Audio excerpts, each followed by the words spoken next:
Bharuch railway station road ઉપર સરકારી જમીન જિલ્લા પંચાયતના શોપિંગમાં ગેરકાયદેસર બનાવી દેવાયેલી 2 દરગાહ પર જિલ્લા પ્રશાસને બુલડોઝર ફેરવી દીધું. ગુજરાતમાં દાદાનું બુલડોઝર ભરૂચમાં ફરી વળ્યું છે.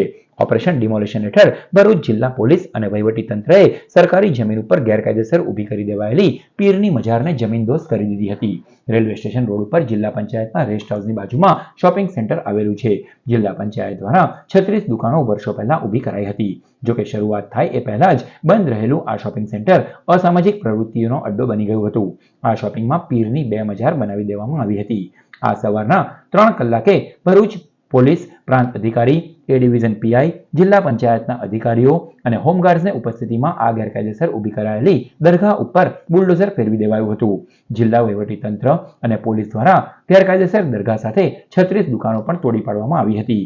સવાલ એ થઈ રહ્યો છે કે જિલ્લા પંચાયતના વર્ષોથી બંધ શોપિંગ સેન્ટરમાં ગેરકાયદેસર દરગાહનું દબાણ ઊભું કરી દેવામાં આવ્યું અને કોઈને ખબર પણ ન હતી. આટલું ઓછું હોય તેમ વીજ કંપનીનું મીટર અને વીજ જોડાણ પણ હતું, જે પણ કાયદેસરનું હતું કે ગેરકાયદેસર તેના પર પણ સવાલ ઉઠી રહ્યા છે.